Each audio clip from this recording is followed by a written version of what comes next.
Quelque chose d'étrange se passe sous les rues de New York, selon les rapports, et c'est tout à fait dans l'esprit des Tortues Ninja.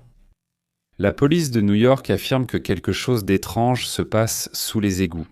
En effet, il y a eu des phénomènes d'explorateurs urbains, pour ainsi dire, qui vont chercher de prétendus tunnels secrets sous l'infrastructure souterraine de cette ville de New York.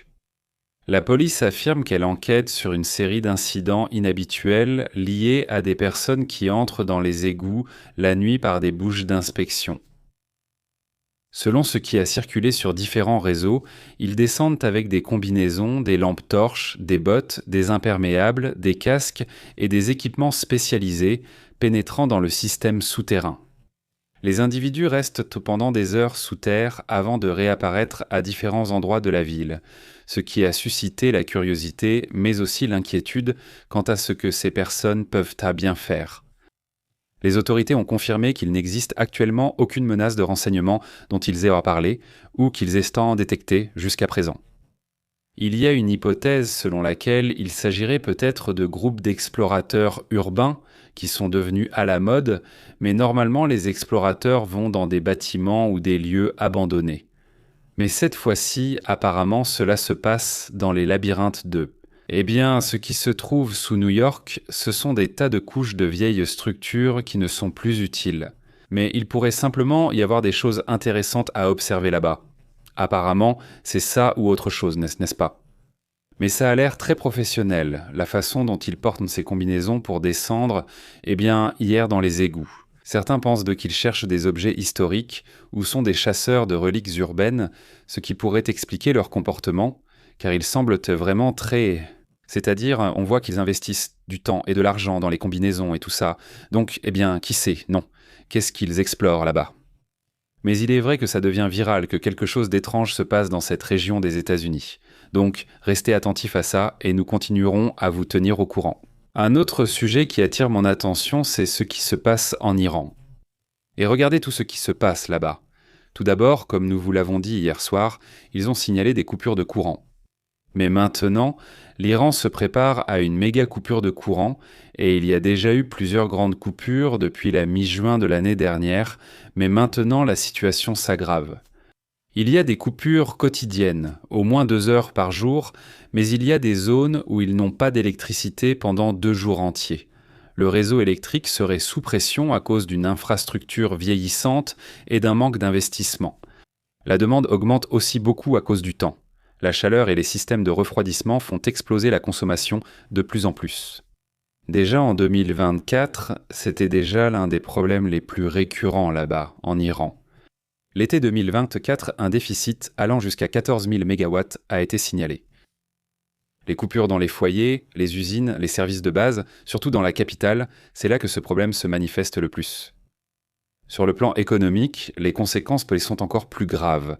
La crise qu'ils vivent, en plus de la guerre qui est encore active, pas totalement, mais elle l'est toujours, n'est-ce pas? Il y a aussi plusieurs éléments qui attirent mon attention dans ce qui se passe en Iran, avec plusieurs adversaires impliqués au Moyen-Orient et dans toute cette région. Mais je veux que vous voyiez une image qui a attiré mon attention ces derniers jours. C'est une image que Nexta montre, où ils affichent une image satellite, dans laquelle ils assurent que cela se produirait dans cette zone à tous les points que l'on voit là et sur d'autres images aussi, non? Mais bon, prenons un exemple. Ils ont rapporté que l'Iran a restauré les 2/3 des bases de missiles souterraines qui avaient été frappées par les États-Unis. Les services de renseignement des États-Unis l'ont déjà dit, différentes analyses sur ce sujet l'ont déjà mentionné, et je ramène à nouveau ce sujet maintenant parce que des commentaires continuent d'apparaître à ce propos.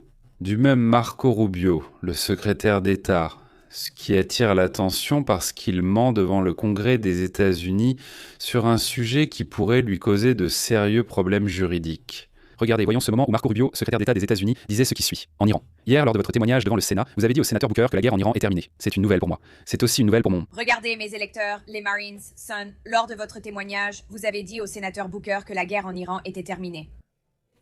Ou Rubio, secrétaire d'État des États-Unis, disait ce qui suit. Il dit il dit que hier tu as dit que la guerre était terminée, ça me paraît étrange. Il dit parce que là-bas les Marines sont toujours en Iran.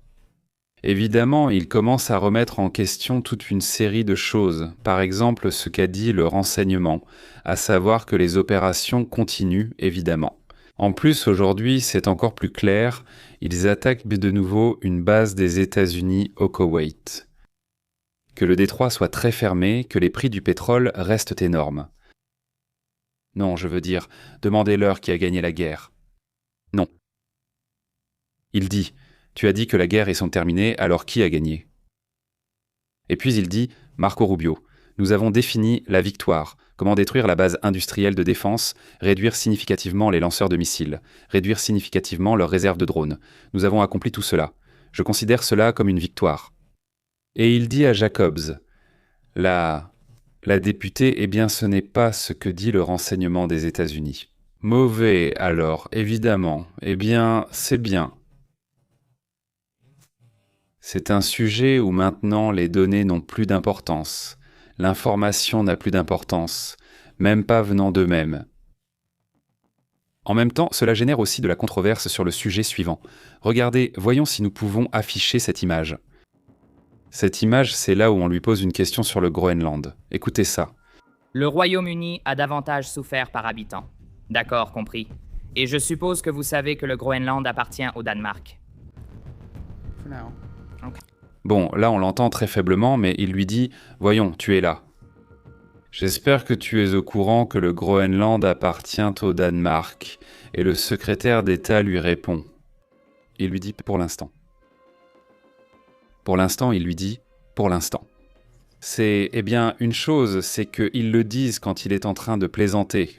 Le président des États-Unis ou qui tu veux, mais c'est une chose différente. C'est qu'ils le disent. Dans ces audiences, le secrétaire d'État, qui est chargé et responsable des relations extérieures avec les États-Unis, avec le monde, n'est-ce pas?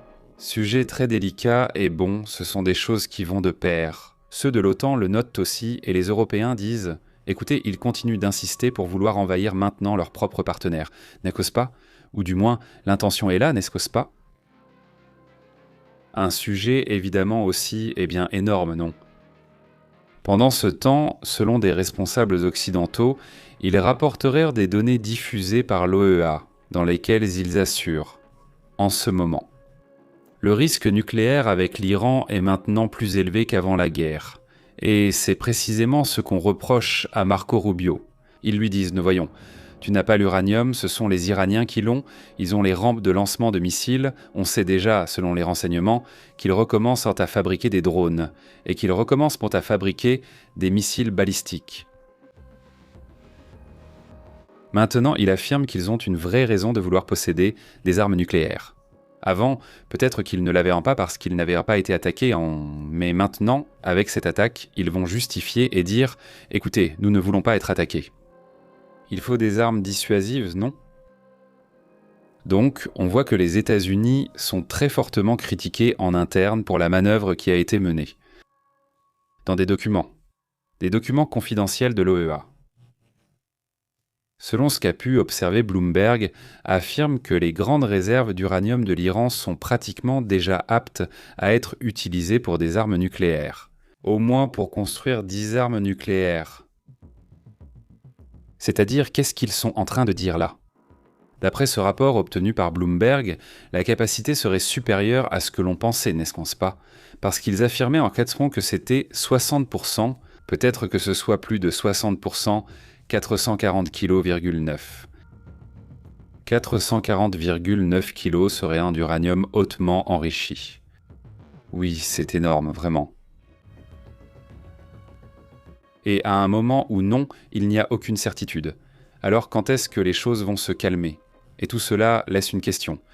Et qui a vraiment gagné? Parce que tant que le détroit d'Ormuz reste fermé, tant que les capacités militaires iraniennes ne sont pas vraiment anéanties, ce qu'ils ont apparemment détruit, c'est la partie navale, n'est-ce pas?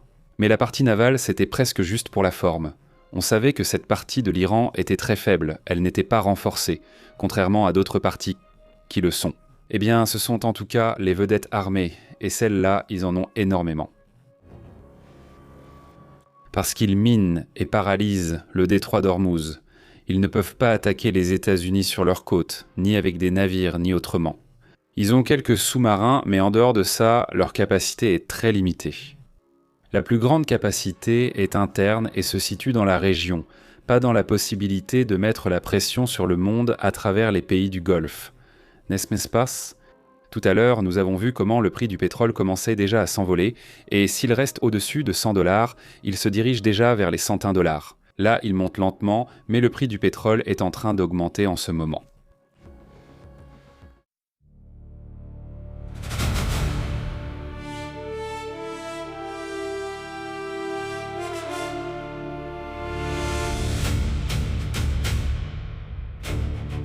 Écoutez, l'Organisation mondiale de la santé a donné une information très importante concernant le sujet de l'Ebola.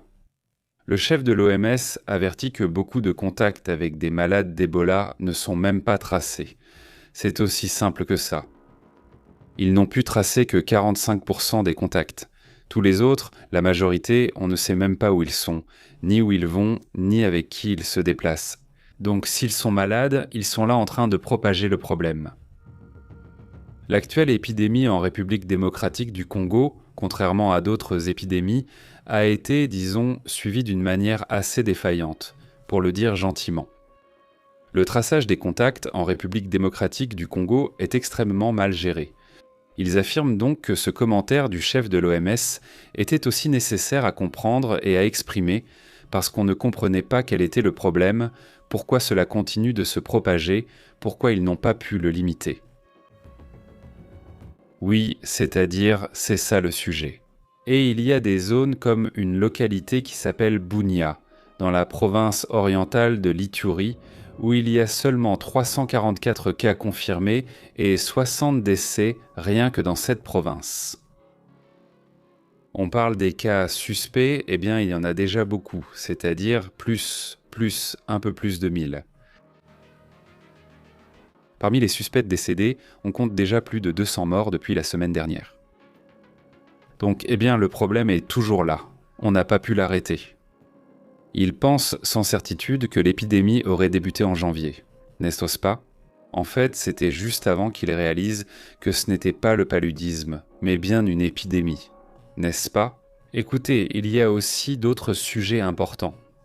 Regardez ce que dit aujourd'hui le président de l'Ukraine, Vladimir Zelensky. Vous ne mettez pas.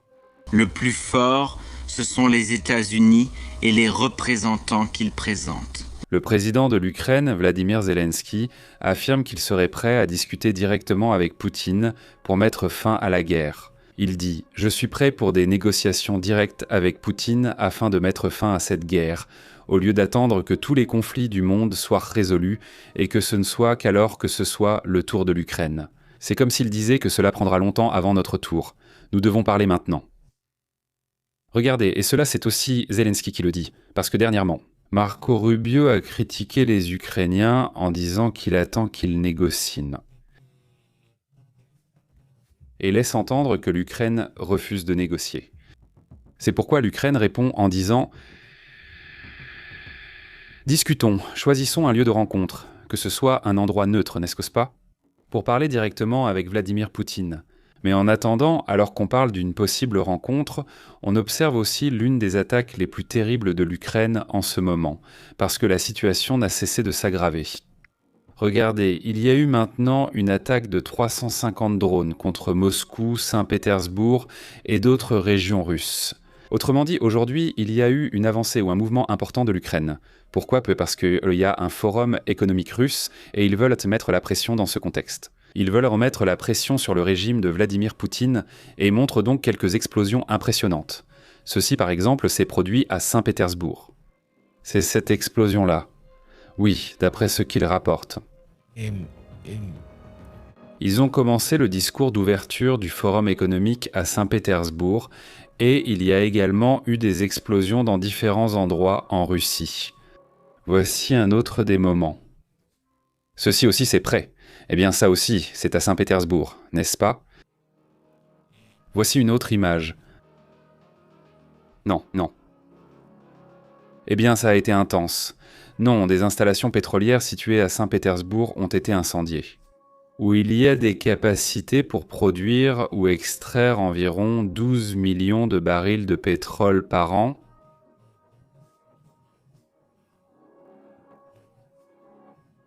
« 12,5 millions de barils par an selon la capacité de cette zone. Donc c'est aussi un mouvement important. Un autre sujet qui attire aussi mon attention, c'est le moment suivant où ils ont donné la parole, disons, à Marco Rubio. Une critique sévère de ce qui se passe avec Donald Trump, de sa santé et de sa capacité à gouverner.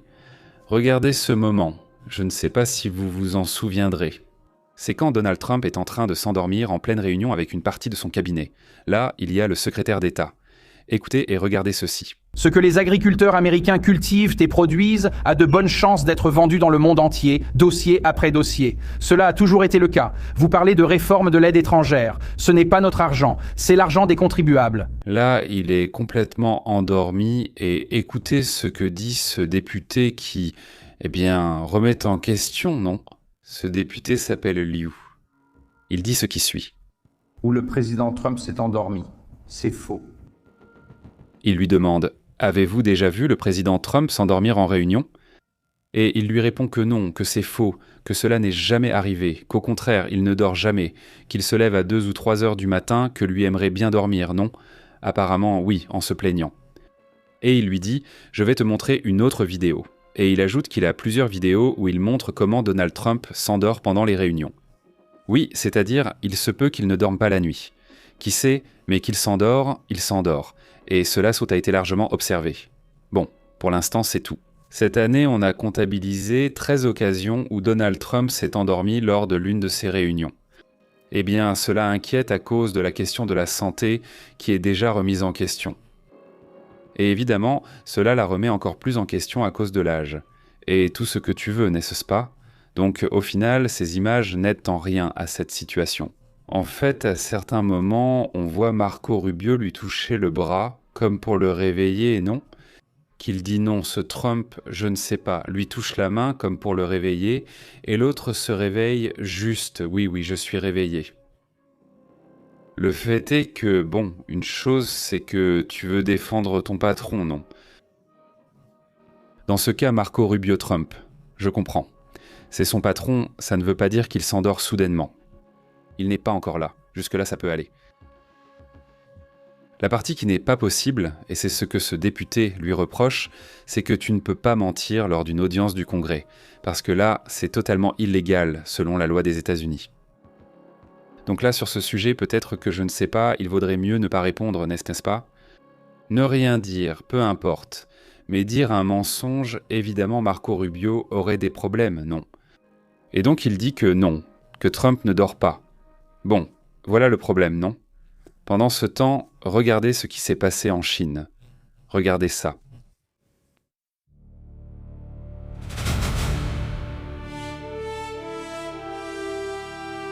Selon les rapports, cela s'est passé en Chine, non ? Un énorme incendie, c'est un incendie d'une ampleur et de proportions vraiment énormes, non ? D'après les rapports, cela s'est produit dans la province de Yuanzhou. D'après ce que l'on sait, il s'agissait d'une explosion massive dans une zone, une usine de recyclage de ferraille dans la province de Yuanzhou, en Chine. D'après ce que l'on sait, cela a brisé des fenêtres et provoqué l'effondrement de sections d'un ancien toit. Dans une usine qui se trouvait à côté, nous savons que les effets ne se sont pas limités à l'usine, mais qu'ils ont également touché les environs, car cela a provoqué des conséquences assez graves. Voyons voir, allons-y. Combien d'événements de ce genre, n'est-ce pas, ces derniers temps ? Beaucoup de mouvements dans ce sens. Passons à d'autres sujets également importants.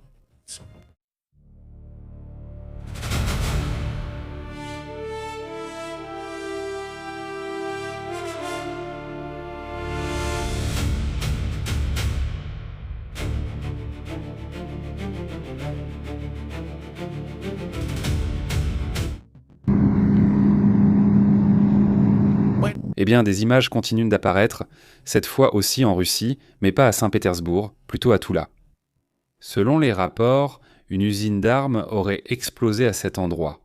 2 personnes auraient perdu la vie. D'après ce que l'on sait jusqu'à présent, les opérations d'extinction des incendies sont actuellement en cours, mais elles ont dû être suspendues par moment. On aurait dit qu'ils éteignaient l'usine d'armes quand soudain des coups de feu ont retenti, comme si les armes s'actionnaient seules. Je ne sais pas. Il est dit là que les opérations d'extinction des incendies étaient interrompues par moments en raison de détonations répétées à l'intérieur des installations en flammes. C'est-à-dire il y avait des explosions. Il est dit que la cause de l'explosion est encore inconnue. On ne sait pas si c'était une attaque de l'Ukraine ou si c'était autre chose. Non, ça aussi. Bon, là il faut rester attentif à ça, mais c'est comme ça, n'est-ce pas? Le sujet a été très actif. D'ailleurs aujourd'hui on reparle de ce Boudanov. Vous ne vous souvenez pas de lui. Il a été pendant de nombreuses années le responsable du renseignement de l'Ukraine. Oui, en ce moment, il est le chef de cabinet là de ce Zelensky, n'est-ce pas? Kirill Boudanov, chef du bureau présidentiel de l'Ukraine, affirme que la société russe n'était pas préparée, moralement préparée, à recevoir une attaque de missiles et de drones. Il dit que pour eux, c'est quelque chose qui les choque. Il dit qu'ils ne sont pas préparés et qu'ils refusent de l'accepter. Ils pensaient que cela n'allait jamais arriver parce qu'ils sont. Eh bien, où ils se sentaient utiles à Poutine, il leur faisait sentir que jamais personne ne pourrait même s'approcher de la Russie, et voir ces explosions a vraiment bouleversé la société en Russie. Du moins, c'est ce que dit Kirill Boudanov, il est chef du renseignement ukrainien, et maintenant, comme je vous le dis, chef de cabinet aussi, n'est-ce pas, bras droit également. Bon, c'est évidemment intéressant. Passons à d'autres sujets importants. Regardez, dans ce qui, je ne sais pas, dans ce qui commence à attirer de plus en plus l'attention. C'est comme dans les pays proches de la Russie, entre la Russie et l'Europe, pour ainsi dire, pas les pays baltes. Les pays qui sont proches de l'Ukraine, comme la Pologne elle-même, commencent à se rapprocher de plus en plus des États-Unis. Le vice-premier ministre de la Pologne et ministre de la Défense, Władysław Kisziniak, aurait annoncé aujourd'hui que Varsovie propose désormais officiellement l'installation d'une nouvelle base militaire américaine de caractère permanent dans le pays européen. Selon le vice-premier ministre, la proposition officielle est déjà prête et a été transmise directement au secrétaire à la guerre ou à la défense Pete Hegseth. Cette proposition vise à créer une nouvelle base militaire américaine permanente en Pologne. Donc, des mouvements également intéressants, même s'ils sont soudains. Les États-Unis peuvent sembler, surtout Trump, proche de Poutine, mais cela ressemble plutôt à une question stratégique. Parce qu'en réalité, tu vois comment les mouvements se font. Comme par exemple retirer des soldats d'Allemagne, mais les envoyer en Pologne, ce qui est beaucoup plus proche de la Russie, n'est-ce pas? Donc ce sont des détails, mais qui attirent l'attention sur la façon dont ils se positionnent pour quelque chose, non? Pourquoi? Qui sait? Et souvent, ce ne sont même pas des choses que Donald Trump décide, mais ce sont des choses que les militaires lui disent. Regarde, il faut déplacer ça, il faut faire ça, et ils commencent à le faire. Principalement en pensant que l'Europe avait été et est encore plus ou moins endormie en ce qui concerne la préparation militaire, non. Et maintenant qu'ils la voient tant de très près, ils sont comme en marche forcée. Et les États-Unis disent simplement « Bon, moi, je laisse ça derrière moi, non ? N'avancez pas, c'est à vous de le faire. » D'autant plus que certains pays, comme l'Espagne spécifiquement, ils ne veulent pas augmenter cet investissement qui est demandé depuis des années, n'est-ce pas? C'est-à-dire au moins égaler le pourcentage d'investissement que font d'autres pays, non? Une autre image qui apparaît aussi cette fois-ci, là-bas en Russie également, une autre attaque de drones dans des zones, disons, énergétiques, n'est-ce pas? Cette fois-ci, selon ce que rapportent les défenses aériennes, en Russie, ils n'ont pas réussi à arrêter ces drones. En voici un autre. Regardez, un autre drone passe. Quelqu'un lui tire dessus avec une Kalachnikov, mais c'est difficile ainsi, non? C'est-à-dire, comment vas-tu abattre un drone comme ça? Je veux dire, ce n'est pas impossible, mais c'est difficile avec une Kalachnikov comme ça, il ne va pas réussir à l'abattre. Regardez, laissez-moi remettre l'image encore une fois, c'est à ce moment-là.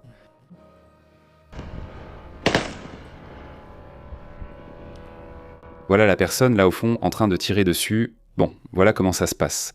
Sur ce sujet, passons à d'autres thèmes. Et mettez un like, partagez, donnez-nous un coup de main. Avec ça, passons à d'autres sujets importants. Comment va Cédilcia, le père de Nova? Comment tu vas? Super, merci beaucoup pour ce 1000e like. Salutations, super, Miguel, comment tu vas? Toute la communauté qui arrive, merci de partager. Hector, comment tu vas? Hector, énorme salutations. On vous regarde depuis l'ordinateur, super, continue de travailler et nous continuons à vous informer. Passons à un autre sujet important.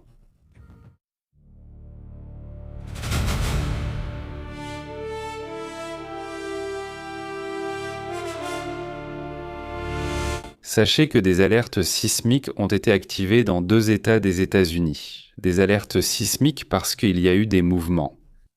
Il y a quelque temps, nous avons déjà commenté ce qui se passe là-bas, en Nouvelle-Zélande, où ils ont actuellement une alerte pour un possible grand séisme. Non, c'est ce que disent les scientifiques de l'Université d'Auckland. Mais maintenant, nous allons en Californie, une région, comme vous le savez, qui est toujours active, n'est-ce pas? C'est cette région. Voyons, là nous y sommes, pardon, là nous voyons, voilà, c'est là, oui, cette zone par exemple, oui, bon, pardon, pas cette zone. Celle-ci, c'est le Pérou, qui d'ailleurs a eu un séisme aussi, n'est-ce pas? Il y a eu un séisme au Pérou de magnitude 5. Non, ici nous parlons du fait qu'en direction de la Californie, il signale des séismes qui sont très superficiels. D'après ce qu'il rapporte, il y a 2 États en alerte, à savoir la Californie et l'Oregon. Selon ces informations, ils déclenchent ou ont déclenché les alertes d'urgence dans la zone. Les premières alertes proviennent du service géologique des États-Unis qui a détecté un séisme de magnitude 5,7 dans l'océan Pacifique. Ce séisme se situerait, disons, dans les zones de faille qui existent entre la Californie et l'Oregon, touchant plusieurs communautés côtières. Par exemple, Eureka, Californie, Reedsport, Oregon, à environ 380 km au nord. Quelques secousses ont été ressenties. En effet, nous parlons de zones situées vers la côte, entre le nord de la Californie, comme on le voit ici, et le sud de l'Oregon, n'est-ce pas? D'après ce que l'on sait, l'épicentre s'est produit à environ 88 km d'Eureka, une ville d'environ 25 000 habitants dans la région du nord de la Californie. D'après ce que l'on sait, les séismes auraient été d'une magnitude comprise entre 4,5, oui, et voyons, voici toutes les données. Voyons, ce séisme est celui de magnitude 5,7, c'est bien celui-ci. Oui, c'est-à-dire que c'est important, 5,7 ce n'est pas rien, et en plus à 10 km de profondeur, donc ce n'est vraiment pas anodin, n'est-ce pas? Et puis, il y a cet autre séisme, qui est de magnitude 5,1, tu vois, il était indiqué 4,7, mais non, ils l'ont finalement changé à 5,1, donc ce n'est pas rien. Les amis qui vivent là-bas, dans la région, il faut juste être prudent, n'est-ce pas? Il faut voir quoi faire et savoir que la situation est très agitée là-bas. Le bureau des services d'urgence du gouverneur de Californie a également averti que les séismes sont imprévisibles, mais qu'on peut s'y préparer et qu'il peut y avoir des répliques en ce moment même. Donc ils disent de se rappeler, de s'accroupir, de se couvrir et de s'accrocher. Donc le bureau utilise ces 3 mots pour essayer de donner au moins les instructions minimales, n'est-ce pas? Mais bon, il y a aussi les alertes sur téléphone portable, qui peuvent aussi être reçues. Donc avec ces alertes, au minimum. S'il y a un tsunami ou s'il y a un problème, il faut savoir qu'il faut bouger, surtout si vous vivez dans la zone côtière. Donc prenez aussi cela en compte. Passons aux autres sujets importants. Regardez, la situation était devenue intense. En Californie, il y a eu une prise d'otage, où le...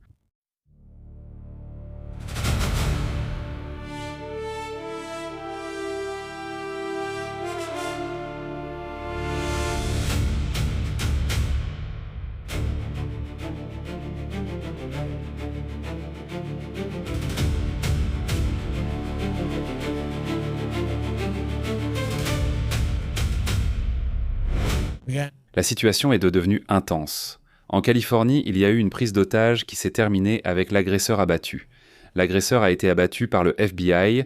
Il y avait 10 otages là-bas qui ont évidemment été libérés.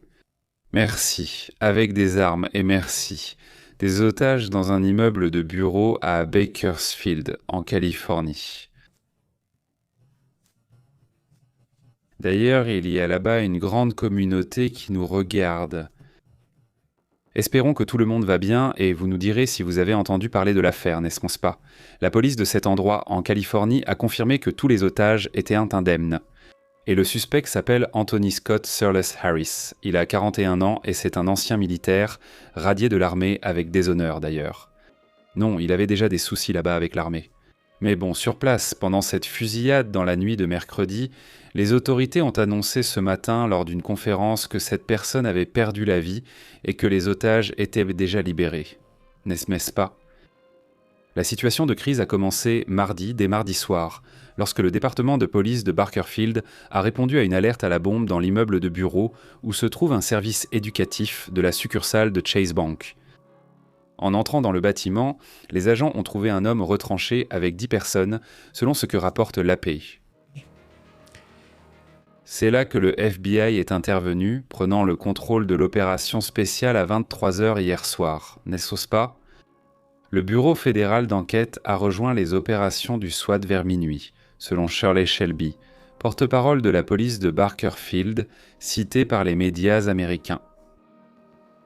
La réponse déjà active n'a commencé qu'à 1h du matin. Oui, à peu près, mais depuis 1h de l'après-midi, il y a eu une menace de bombe. C'est-à-dire depuis hier à 1h de l'après-midi. D'abord, ils ont libéré 2 otages, puis ils l'ont abattu et libéré les autres. C'était très mouvementé entre hier et aujourd'hui à Bakersfield, Californie. Voici le détail. Il se passe aussi autre chose actuellement. On signale cela dans la capitale de la Somalie. Allons voir la carte pour voir si on peut la mettre ici. Allons en Somalie pour commencer et ensuite allons vers la capitale, d'accord ? C'est-à-dire, voici la Somalie, n'est-ce pas ? Et ici, il y a une série d'attaques dans cette zone, dans la capitale. C'est Mogadiscio, non ? Dans cette zone, les rapports signalent des affrontements armés entre forces gouvernementales et groupes liés à l'opposition. Selon les médias locaux, il se passe quelque chose et il y a des attaques. La Somalie est un pays qui est déjà très envahi, pour ainsi dire, par des groupes radicaux qui vont d'ici jusqu'au Mozambique, n'est-ce pas ? Jusqu'à cette zone. Non. Nous parlons du sud profond de l'Afrique, où des groupes de l'État islamique se sont infiltrés et tentent de contrôler des zones. Je ne parle pas forcément de groupes de l'État islamique. Ici, ils évoquent des groupes d'opposition sans préciser lesquels, mais nous en discuterons en détail. Voyons ce qu'on sait d'autre sur ce sujet, car c'est évidemment très grave. Un autre sujet qui attire également l'attention en ce moment, c'est que l'Iran aurait rejeté toutes les affirmations de Donald Trump. Si tout ce que Donald Trump a dit ces dernières heures, qu'il est déjà en train de négocier, qu'il parle avec Mojtaba Jaminet. Ils s'accordent à dire que Mojtaba Jaminet aimerait le rencontrer. En fait, ou que lui voudrait voir Mojtaba, je ne comprends pas bien ce qu'il dit. L'Iran a déjà affirmé qu'il n'aurait pas d'armes nucléaires. Tout ce qu'a dit Trump. L'Iran dit « on ne sait pas d'où il sort ça ». Ils ont dit que ce sont des fantasmes de Donald Trump. C'est ce qu'il a dit. Regarde, si c'était un autre président, n'importe lequel. Eh bien, tu dirais, c'est difficile de croire les Iraniens. Le problème avec Trump, c'est qu'il ment tout le temps. Tout le temps. Il invente des récits qu'il veut entendre de la part de l'autre. Imagine s'il veut entendre. Je ne sais pas. Disons de Claudia Sheinbaum, la présidente mexicaine, ou de Merz lui-même, le chancelier allemand.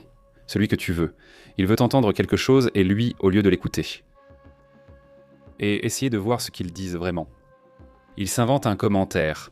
Il ne dit pas non, il dit que celui de l'OMS dit que je suis en bonne santé, juste pour le dire comme ça. Et celui de l'OMS a dit « Eh bien moi je ne l'ai même pas vérifié. Pourquoi irais-je dire ça ?» Il invente des choses, n'est-ce pas ? Constamment. Il le fait tellement que je ne sais même plus s'il en est conscient, mais il le fait tout le temps. Quand toi, beaucoup de gens sont comme ça, non ? Les gens vivent comme ça, n'est-ce pas ? Oui, il invente toujours des petites choses. Mais bon, si tu n'es pas président des États-Unis, tu ne t'en rends peut-être pas compte ou tu t'en fiches. Ce n'est pas comme si... Enfin, merde.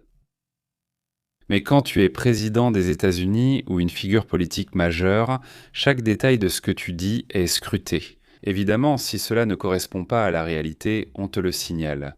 Tout son premier mandat s'est passé ainsi et c'est pareil pour le second. Pourquoi changer ? Donc je veux dire, les Iraniens aussi sont très menteurs.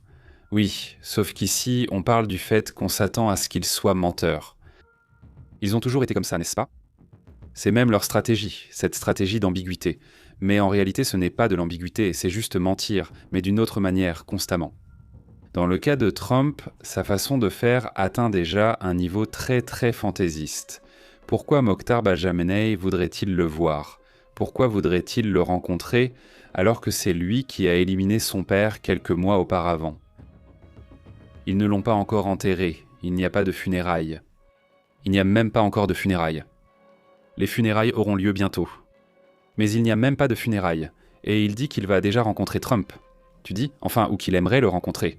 N'est-ce pas ? Mais d'où, n'est-ce pas ? Enfin...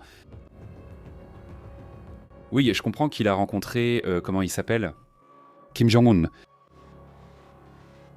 Mais c'est quand même très différent, la façon dont ça s'est fait. Avec des promesses d'ailleurs qui n'ont jamais été tenues non plus.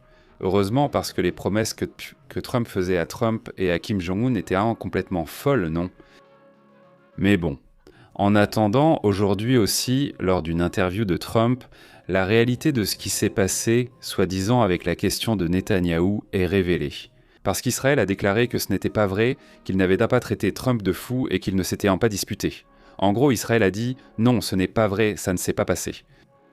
Et donc on pose la question à Trump, et Trump dit « Oui, oui, c'est arrivé, et oui, je l'ai traité de fou, n'est-ce pas ?» Donc, eh bien ça aussi. Eh bien, on ne sait plus qui croire, mais les rapports, disons, de ceux qui étaient présents lors de l'appel, ont tout divulgué de ce qui a été dit, n'est-ce pas ? Et juste après que ça ait fuité, c'est là que Trump lui dit « Eh bien, négocie avec le Liban », et il a bien négocié avec le Liban. Donc on suppose qu'au moins une partie de ce qui aurait été dit doit être vrai parce que immédiatement après, il y a eu un cessez-le-feu qui ne sert absolument à rien. Parce que immédiatement après cela, l'Iran va continuer à attaquer les pays du Golfe, ce qui est très curieux parce qu'à ce jour, on n'a pas vu d'attaque importante des États-Unis après cela. Ces attaques contre la base américaine de Cuba, et c'est vrai que ça a été intense. D'ailleurs, ce matin, nous avons même parlé d'une attaque contre un aéroport international. C'est aussi complètement fou parce qu'il y a déjà un mort originaire d'Inde. Il y a environ 16 blessés. Plusieurs sont grièvement blessés à cause de ce qui s'est passé au Koweït, à Cuba, dans cet aéroport. Et les Iraniens agissent comme si de rien n'était, n'est-ce pas ? C'est-à-dire, ils ont attaqué des pays du Golfe et curieusement, j'imagine qu'ils mesurent les réactions. Et ce qui est surprenant, c'est qu'il n'y a pas eu de réaction vraiment ferme à ce sujet, n'est-ce pas ? En tout cas, il s'agit plus de défense que de riposte, je veux dire. Il n'y a pas vraiment eu de contre-attaque, n'est-ce pas ? Du moins pas aussi visible que ce qu'ils faisaient, parce qu'il y a eu des rapports d'explosion sur cette île, c'est comme ça que c'était. Kachin, oui. Il y a eu des rapports d'explosion ici, ce n'est pas très clair ce qui s'est passé, mais il y a eu des rapports d'explosion ces derniers jours. Dans cette zone, on pense que cela pourrait être des attaques des États-Unis, d'Israël ou d'un pays du Golfe, mais ce n'est pas clair exactement ce qui se passe là-bas. Mais bon, passons à d'autres sujets également importants.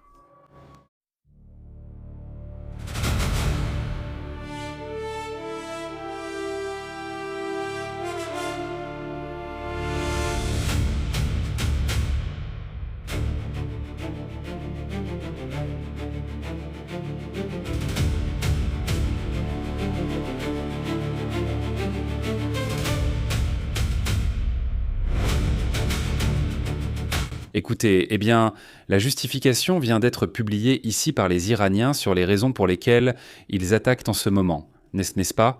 Sur les raisons pour lesquelles ils attaquent en ce moment. Selon ce que rapporte l'Iran ou la façon dont ils essaient de le justifier, d'ailleurs, l'équipe de football, je vous le dis, l'équipe de football d'Iran n'a pas de visa. Les États-Unis ne leur ont pas donné de visa. Le Mexique leur a déjà donné le visa pour qu'ils puissent venir ici et rester à Tijuana, mais pas les États-Unis. Jusqu'à présent, selon le dernier rapport d'Iran International aujourd'hui, ils disent qu'il n'y a pas de visa. Des visas mexicains ont été délivrés à l'équipe de football d'Iran, mais les visas américains sont encore en attente selon le rapport. Ils n'ont pas été refusés, mais pas encore délivrés. N'est-ce pas ? Mais bon, l'Iran justifierait le bombardement qu'il a effectué aujourd'hui sur Bahreïn et sur le Koweït pour la raison suivante. Aujourd'hui, mercredi 3 juin, il y a eu des attaques, l'une d'entre elles même contre un aéroport. N'est-ce pas ? Ici, nous montrons même une partie des dégâts causés ce matin. N'est-ce pas ? Le communiqué du ministère des Affaires étrangères iranien a souligné qu'ils tiennent directement responsables les gouvernements du Koweït et de Bahreïn pour les actions agressives qu'ils auraient menées contre l'Iran au nom des États-Unis. Oui. Selon ce qu'ils disent, ces attaques qui ont eu lieu par exemple sur l'île de Keshm, il n'est pas exactement clair ce qui s'est passé. Ils les accusent d'avoir été organisées depuis Bahreïn et le Koweït. Supposément, la République islamique d'Iran affirme lors d'exercice son droit inhérent de défendre son intégrité territoriale et sa souveraineté nationale. Elle utilise tous les moyens pour faire face à ces actions agressives. C'est le communiqué publié par les Iraniens. Eh bien, c'est la justification, n'est-ce pas? Il y a déjà une personne qui est décédée, qui d'ailleurs est originaire de l'Inde. Il y a des blessés. Et donc c'est une attaque contre une infrastructure civile, contre un aéroport international. Évidemment, je suppose qu'à un moment donné, il y aura au moins une tentative de réponse. La seule réponse du Koweït pour l'instant a été de rompre partiellement ses relations avec l'Iran, en rappelant certains diplomates. Et c'est tout, n'est-ce pas? C'est la réponse que j'ai vue. Une autre affaire attire aussi l'attention. Il y a eu un incendie. Cela s'est passé là-bas, en Inde, c'est terrible. Selon les rapports, 21 personnes ont perdu la vie, dont 2 citoyens étrangers. Cela à cause d'un incendie qui s'est déclaré dans un hôtel dans la zone de Malvila. Cela s'est produit à New Delhi, où les pompiers sont arrivés plus d'1 heure après. Ils sont arrivés plus d'1 heure après. Évidemment, il n'y avait plus grand-chose à faire. L'incendie avait tout détruit. La chef du gouvernement de New Delhi, Rekha Gupta, a expliqué qu'après avoir reçu l'information sur l'incendie, des équipes du service des pompiers ont été mobilisées. Elle n'a pas expliqué pourquoi ils sont arrivés si tard. Ils assurent qu'en Inde, les incendies sont assez fréquents. Ils sont souvent provoqués par des infrastructures en très mauvais état, par un manque de contrôle pendant la phase de construction. Et donc, il est facile qu'un bâtiment prenne feu. Je devrais dire, enfin, pas qu'il prenne feu, non, ce n'est pas bien. Un autre sujet attire également l'attention, en parlant de l'international, mais cette fois-ci dans une zone bien plus proche. Nous parlons de Cuba, où Melilla, cette entreprise hôtelière, va cesser d'exploiter 15 hôtels à Cuba. La chaîne espagnole a annoncé qu'elle allait cesser ses activités dans 15 hôtels qu'elle exploitait à Cuba, rejoignant ainsi d'autres entreprises étrangères qui ferment également leurs portes. Il n'est pas viable de fournir le service là-bas, selon ce qu'ils affirment, et donc, ils disent avoir décidé de cesser immédiatement d'exploiter et de commercialiser les 15 hôtels qu'ils exploitent sur le territoire cubain. Cela est principalement dû au contexte géopolitique, social, juridique et économique de l'île. C'est ce qu'ils ont précisé, n'est-ce pas? Voilà la situation. C'est vraiment grave. D'ailleurs, le Premier ministre du Canada a fait une proposition sur ce sujet. Aujourd'hui, il essaie de renégocier l'accord de libre-échange existant, ou l'ACEM, n'est-ce pas? C'est l'accord entre les États-Unis, le Mexique et le Canada, n'est-ce pas? Le Canada a déjà fait une proposition. Ce que dit le Canada, c'est qu'il faut prolonger de 16 ans l'accord de libre-échange avec les États-Unis et le Mexique. L'accord pourrait être soumis à des révisions chaque année si aucun consensus n'est atteint, mais il serait renouvelé tous les 15 ans environ. Non, tu suggères de le renouveler tous les 15 ans au lieu de chaque année. C'est très épuisant. Le renouveler chaque année est fatigant et les entreprises manquent de confiance. Oui, parce qu'ils disent « Écoute, si tu changes les règles chaque année, ça ne m'intéresse pas d'investir, n'est-ce pas ?» Donc tout va rester très limité, mais si un accord à plus long terme est trouvé, alors les entreprises pourraient être un peu plus encouragées. Non, le Canada propose que cela ne soit renouvelé que tous les 16 ans.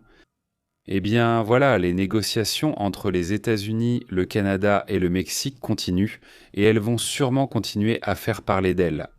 Un autre sujet important concerne ce qui se passe avec Donald Trump, qui a menacé d'imposer des droits de douane à 60 partenaires commerciaux, y compris le Canada et le Royaume-Uni. Donald Trump a menacé d'imposer des droits de douane allant de 10 à 60%. À ces pays, y compris l'Australie, cela m'a interpellé, c'est-à-dire y compris toute l'Union européenne, y compris le Royaume-Uni, l'Australie. C'est-à-dire, selon ce qui est rapporté, cela est dû à des supposées défaillances en matière de travail forcé. L'idée, c'est surtout de mettre la pression. On sait déjà comment est Trump, non? Et il aime mettre la pression. Alors il dit non, c'est qu'ils n'ont pas un bon service, ils font du travail forcé et je ne sais pas quoi. Ils ne respectent pas les règles, et puis les États-Unis, soi-disant, oui. Et donc, pour cette raison, alors, il y a ce tarif et cette sanction. Il y a des choses comme ça. Trump a répondu en imposant des droits de douane généraux de 10%, mais maintenant il pourrait les augmenter à 60%. Soi-disant pour ses partenaires. Maintenant, la proposition de droit de douane pour des raisons de travail forcé dit qu'elle affecterait des partenaires clés, y compris le Japon. D'ailleurs, Taïwan, la Chine permettrait à Trump de contourner les limitations fiscales. Des impôts, imposés plutôt auparavant par les tribunaux à son agenda protectionniste. C'est, disons, une manière légale de pouvoir imposer les droits de douane. Non, il ne trouvait pas le moyen. Vous voyez, la loi des États-Unis a bloqué ces droits de douane. C'est-à-dire, il a imposé des droits de douane et on lui a dit, la loi des États-Unis a dit « Non, ce n'est pas possible, tu ne peux pas avoir de droits de douane, tu dois rendre l'argent, ce sont des milliards et des milliards de dollars que tu dois rendre à ces pays, n'est-ce pas? Ou à ces entreprises auxquelles tu as fait payer ces droits. » Alors maintenant, ils ont trouvé cette faille juridique où, si tu les accuses de travail forcé, alors tu peux leur imposer un droit de douane. Eh bien, c'est de ça qu'ils accusent des pays comme le Japon, comme le Royaume-Uni. Bon, ici, en réalité, il n'y a rien, non? Voilà, c'est l'une des choses dans ce sujet. C'est la ruse, non?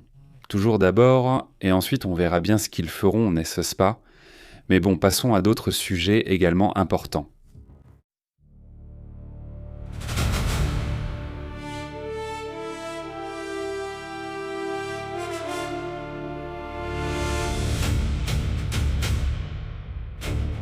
Comment ça va, grand homme? On passe aux commentaires? Allons-y. Comment ça s'est passé pour eux? Bon, mercredi est déjà là, le mois commence à avancer un peu. On avance avec le sujet de la Coupe du Monde, je pense qu'on va en entendre parler pas mal. Il y aura sûrement des articles liés à la géopolitique, à l'international et à la Coupe du Monde. Évidemment, nous en parlerons ici. Salut Agas Duro, ça va? Un câlin à toi. Et Leonardo, comment va-t-il? Salutations à lui. Vilma, comment vas-tu? MT, salutations. Panterita, comment vas-tu? Le Bocatépec et le volcan de feu, ils sont toujours actifs. Je ne vais pas vérifier ça pour toi, je ne vais pas vérifier. Voyons, comment? Où en est ce sujet? Je ne l'ai pas vu aujourd'hui. Je n'ai pas vu cette affaire. Merci beaucoup. Il dit, voyons, où es-tu? Voyons, je ne sais pas, non, je ne sais pas, non, non. D'accord. Il dit, Éliseo, salutations. Comment vas-tu? Très bien, grosse salutation. Quoi de neuf? J'ai laissé que je fais ici. D'accord. Éliseo, comment tu vas? Salutations, il dit que ça va mieux. Miguel, comment tu vas? Un grand bonjour. Marisol, comment ça va? Quoi de neuf? Shelly? Salut Shelly. Quoi de neuf? Quelle nouvelle? Un grand bonjour à toi aussi. Il dit, voyons où elle est. Attends, cette fille. Ils mettent ici beaucoup de choses religieuses. Non, voyons, s'il te plaît. Non, par respect, n'est-ce pas? Là, on envoie un salut à cette personne, mais enfin, ce n'est pas comme ça que ça marche, n'est-ce pas? C'est déjà très clair, d'ailleurs, c'est écrit quand ils vont commenter. Ça dit non que le respect dans ce sens-là, c'est ce salut. Merci Elnariz, au pays les plus beaux et magnifiques. C'est l'Amérique latine. Oui, tu vois, le sujet, ce n'est pas tous les pays d'Amérique latine, mais plutôt les pays pétroliers, n'est-ce pas? Là, donc, on parle des pays du pétrole. Pour le gaz, on parle du Brésil, de l'Argentine, du Venezuela, du Mexique, du Suriname et du Guyana. Pour les pays qui ont du pétrole, qui ont du gaz, ça leur apporte un avantage important, si c'est utilisé positivement pour leur économie. Eh bien, n'est-ce pas? Là, on peut en profiter et avoir une croissance intéressante, non? Espérons-le, n'est-ce pas? Espérons que oui. Mais oui, disons que ce n'est pas aussi fort que dans d'autres régions. Dans le monde, là où ça frappe fort, c'est en Asie, n'est-ce pas? Surtout en Asie du Sud. Salut Daniel, comment ça va? Santé, tout va très bien. Quoi de neuf? Qui d'autre est là? Et Monica, comment vas-tu? Salut. Quoi de neuf? Qui d'autre est là? On salue jusqu'au Chili. Salutations. Yesenia, comment ça va? Bonjour. Merci à toute la communauté qui arrive. Marisol, bonjour. Quoi de neuf? Salutations. De 34 à 10 degrés selon lui, c'est-à-dire la température a beaucoup baissé là où tu te trouves. Je ne sais même pas quelle température il fait ici. Il ne fera pas très froid tôt le matin, mais il fait frais, bien sûr. Et là, je n'en ai aucune idée. En théorie, il va pleuvoir, mais je crois qu'il y a même du soleil en ce moment. En théorie, il fait 28 degrés, c'est ce qu'il y a écrit ici. 28 degrés, non? Eh bien, c'est vraiment agréable. Tu vois, les prochains jours, ce n'est pas que ce soit quelque chose de très étrange en juin. Pour nous, c'est quelque chose d'extrêmement rare. La maximale aujourd'hui, 30 degrés la maximale demain, 29 degrés la maximale après-demain, 29 degrés la maximale samedi, 31 degrés, un temps excellent, n'est-ce pas? Excellent, en plus un peu nuageux avec de la pluie, des averses, et bon, eh bien voilà, c'est comme ça. Salutations, on me dit que je travaille près de l'entrée des égouts sur l'avenue McDonald's. C'est fou, Mar. Qu'est-ce que tu veux que ce soit, Mar? Qu'est-ce que tu penses que c'est? Je veux dire, ce sont peut-être des explorateurs, ça pourrait être ça, non? Je ne sais pas s'ils sont explorateurs ou si c'est juste intéressant de voir ce qu'ils font. Ce serait génial qu'ils publient ça pour voir l'intérieur. Il doit y avoir beaucoup de choses, car il existe des zones, chemins et conduits abandonnés depuis longtemps, non? Ils ne fonctionnent plus ni ne servent à rien. Alors peut-être la Batcave est peut-être là, je ne sais pas, et tu ne t'en rends même pas compte, non? Mais qui sait quelle chose on pourrait y trouver, non? Des sections anciennes du métro, je ne sais pas, n'est-ce pas? Des choses, des bâtiments anciens, n'est-ce pas? Des choses comme ça qu'on pourrait trouver par là. Je veux dire, c'est une ville qui a déjà pas mal d'années, et de toute façon, ils ont toujours eu cette tendance à construire aussi vers le bas, n'est-ce pas? Intéressant, non, Omar? Je pense qu'il doit s'agir d'un genre d'urbex comme à Guadalajara, non? Urbex, c'est comme de l'exploration urbaine, non? J'imagine. Omar considère, j'imagine. Il dit qu'il fait plus de 15 degrés aujourd'hui en Galice, maximum 15. Ça m'a semblé frais et très agréable.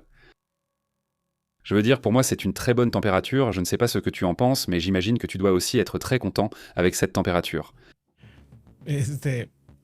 Moi, je suis content avec 28 degrés, non? Il y a eu des mois de juin où on serait déjà à 40 degrés en ce moment, donc que la maximale soit celle-ci, c'est génial. Ici, il est 14h23 de l'après-midi, ici dans le nord-est du Mexique.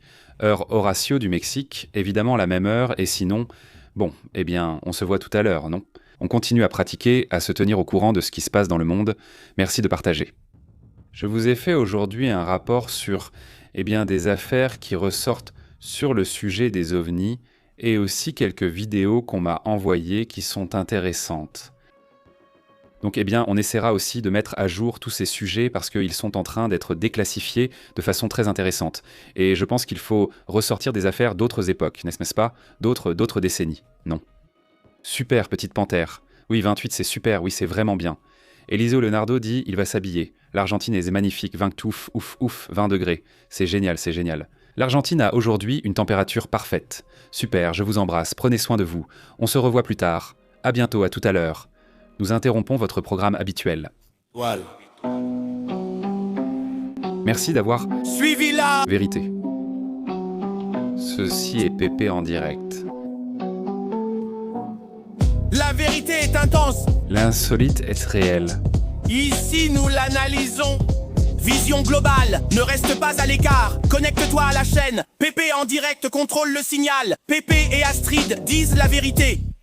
Journalisme brut, ici on respecte. Active l'alerte, ne perds pas le fil. À la prochaine, oui monsieur, on fait l'appel. Abonne-toi. Pépé en direct dans la place. Papa.